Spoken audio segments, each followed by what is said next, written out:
Site ಹಗರಣಕ್ಕೆ ಸಂಬಂಧಪಟ್ಟಂತೆ ಬಗೆದಷ್ಟು ಕೂಡ ಇದರ ವೃತ್ತಾಂತ ಇನ್ನಷ್ಟು ವ್ಯಾಪ್ತಿಯನ್ನ ವಿಸ್ತರಣೆಯನ್ನ ಪಡ್ಕೊಳ್ತಾ ಇದೆ.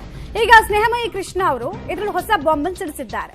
ಜಿಟಿ ದೇವೇಗೌಡರ ಸಂಬಂಧಿಗೆ 2 ಸೈಟ್ ಬದಲಿಗೆ 19 ಸೈಟ್ ಅನ್ನ ಕೊಡೋ ಕೆಲಸ ಆಗಿದೆ. ಇಡೀ ಪ್ರಕರಣದಲ್ಲಿ ನಕಲಿ ದಾಖಲೆಗಳನ್ನ ಸೃಷ್ಟಿ ಮಾಡಲಾಗಿದೆ. ಮಹೇಂದ್ರಗೆ ದೇವನೂರು ಬಡಾವಣೆಯಲ್ಲಿ ಅವರ ಜಾಗನೇ ಇರಲಿಲ್ಲ. ಜಾಗ ಇಲ್ಲದ ವ್ಯಕ್ತಿಗೂ ಇಲ್ಲಿ 19 ಸೈಟ್ಗಳನ್ನ ಉಚಿತ ಅಂತ ಕೊಟ್ಟು ಗನಂದಾರಿ ಕೆಲಸವನ್ನ ಅಧಿಕಾರಿಗಳು ಮಾಡಿದ್ದಾರೆ ಅನ್ನೋದು ಸ್ನೇಹಮಯಿ ಕೃಷ್ಣ ಅವರ ಆರೋಪ. ಪಬ್ಲಿಕ್ ಟಿವಿಗೆ ಆರ್ಟಿಐ ಕಾರ್ಯಕರ್ತ ಸ್ನೇಹಮಯಿ ಕೃಷ್ಣ ಅವರು ಈ ಕುರಿತಂತೆ ಸ್ಟೇಟ್ಮೆಂಟ್ ಅನ್ನ ದಾಖಲಿಸ್ತಾ ಇದ್ದಾರೆ. ಇವರು ಹೇಳಿದ ಪ್ರಕಾರ ಹೋದ್ರೆ 2 ಕೊಂಡ್ರೆ 17 ಉಚಿತ ಅನ್ನೋ ಸ್ಕೀಮನ್ನೆಲ್ಲ ಜಾರಿ ಮಾಡ್ಕೊಂಡಿದ್ರಂತೆ ಅಧಿಕಾರಿಗಳು. ಸೊ ಸ್ನೇಹಮಯಿ ಕೃಷ್ಣ ಅವರು ಜಿಟಿ ದೇವೇಗೌಡರ ಸಂಬಂಧಿ ಮೇಲೂ ಕೂಡ ಇದರಲ್ಲಿ ಆರೋಪ ಮಾಡ್ತಾ ಇದ್ದಾರೆ. ಒಂದು ನಿಮ್ಮ ಸಂಬಂಧಿಕರಿಗೆ ಒಂದು ಸೈಟ್ ಕೊಟ್ಟಿದ್ದಾರೆ, ನಿಮ್ಮ ಪ್ರಭಾವ ಬಳಸಿ ನೋಡಿ. ಇವತ್ತು ನಿಮ್ಮ ಮಂಗಳೂರಲ್ಲೇ ಆಗಲಿ ಬೆಂಗಳೂರಲ್ಲೇ ಆಗಲಿ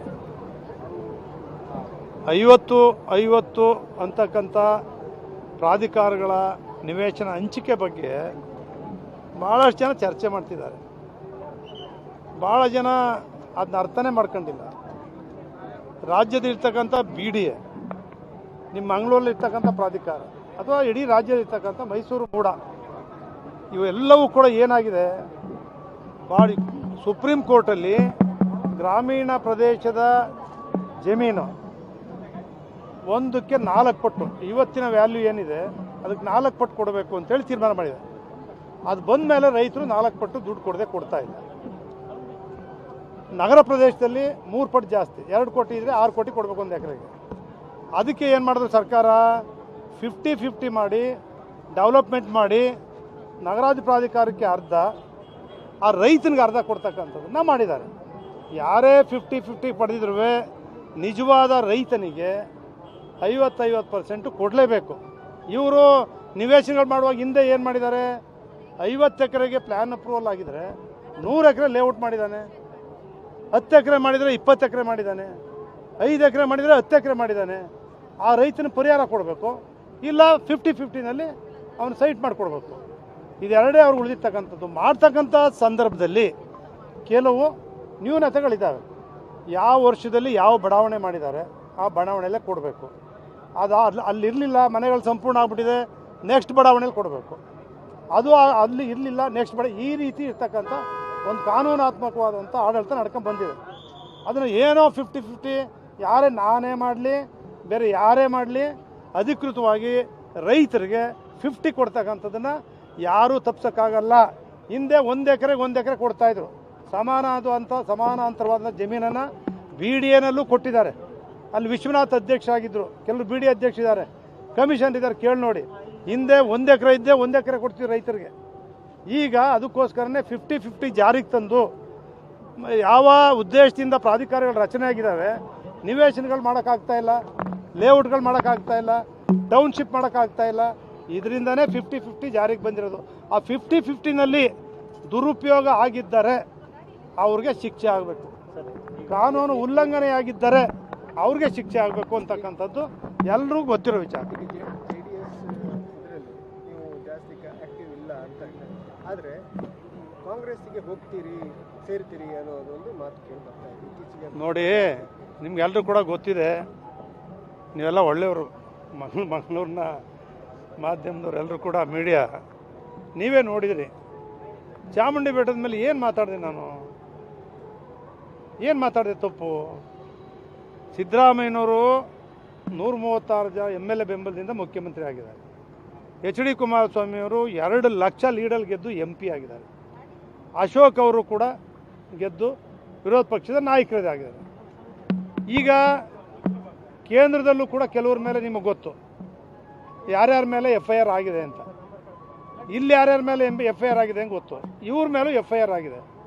ನಾನು ಹೇಳಿದ್ದೇನು, ನ್ಯಾಯಾಲಯದ ತೀರ್ಪು ಬಂದು ತಪ್ಪಿತಸ್ಥ ಅಂದ ಮೇಲೆ ಅವ್ರಿಗೆ ಶಿಕ್ಷೆ ಆಗುತ್ತೋ, ರಾಜೀನಾಮೆ ಕೊಡಬೇಕು, ಜೈಲಿಗೆ ಹಾಕಬೇಕು, ಅದನ್ನು ಮಾಡಬೇಕು. ಅದನ್ನು ಬಿಟ್ಟು ಕಾಂಗ್ರೆಸ್ ಮಂತ್ರಿಗಳೆಲ್ಲ ದಿವಸ ಕುಮಾರಸ್ವಾಮಿ ರಾಜೀನಾಮೆ ಕೊಡಿ ಅಂತ ಕೇಳೋದು, ಇವರೆಲ್ಲ ಸೇರಿ ಸಿದ್ದರಾಮಯ್ಯನವ್ರನ್ನ BJP ಅವರು ದಳದವರು ನೀನು ರಾಜೀನಾಮೆ ಕೊಡು ಅಂತ ಹೇಳ್ತಾರೆ. ಇಬ್ಬರು ಯಾರ್ದು ಸರಿಯಲ್ಲ. ನ್ಯಾಯಾಲಯದ ತೀರ್ಪು ಬರೋವರೆಗೆ ಯಾರೂ ರಾಜೀನಾಮೆ ಕೊಡ್ತಕ್ಕಂಥ ಅವಶ್ಯಕತೆ ಇಲ್ಲ, ಯಾರೂ ಕೊಡಲ್ಲ. ಕೊಟ್ಟರೆ ಇಡೀ ವಿಧಾನಸೌಧದಲ್ಲಿ ಇರ್ತಕ್ಕಂಥವ್ರಲ್ಲಿ 75 ಭಾಗ ಬಂದು ರಾಜೀನಾಮೆ ಕೊಡಬೇಕಾಯ್ತದೆ. ಕೇಂದ್ರ ಆಗಲಿ ರಾಜ್ಯದಲ್ಲಿ ಭಾಳಷ್ಟು ಜನ ಇದ್ದಾರೆ, ನಿಮಗೆ ಗೊತ್ತಿದೆ. ಇದನ್ನೇ ಹೇಳಿದೆ, ಇದನ್ನೇ ದೊಡ್ಡ ಅಪರಾಧ ಅಂತ ತಿಳ್ಕೊಂಡ್ರೆ ನಾನೇನು ಮಾಡೋಕ್ಕಾಯ್ತದೆ? ಬೇರೆ ಬೇರೆ ರೀತಿ ಚರ್ಚೆ ಮಾಡಿದ್ರೆ ಅಷ್ಟೇ ಅಲ್ಲ. ನಿಮ್ಗೆ ಇನ್ನೂ ಒಂದು ಮಾತು ಹೇಳಿ ಸ್ಪಷ್ಟವಾಗಿ ಹೇಳಲಿಕ್ಕೆ ಬಯಸ್ತೇನೆ. ಆಡಳಿತ ಪಕ್ಷದ ನಾಯಕನ ಆಯ್ಕೆ ಮಾಡ್ತಕ್ಕಂಥ ಸಂದರ್ಭದಲ್ಲಿ ಕೋರ್ ಕಮಿಟಿ ಅಧ್ಯಕ್ಷರ ಹೆಸರಲ್ಲಿ ಮೀಟಿಂಗ್ ಕರೀತಾರೆ. ನಾನು ಪಬ್ಲಿಕ್ ಅಕೌಂಟ್ಸ್ ಕಮಿಟಿ ಟೂರ್ ಹೋಗಿರ್ತೀವಿ ನಾವು. ಆ ಸಂದರ್ಭದಲ್ಲೇ ಮೀಟಿಂಗ್ ಕರೆದು ನನ್ನನ್ನು ಬಿಟ್ಟೆ ಆಡಳಿತ ಪಕ್ಷದ ನಾಯಕನ ಮಾಡ್ತಾರೆ.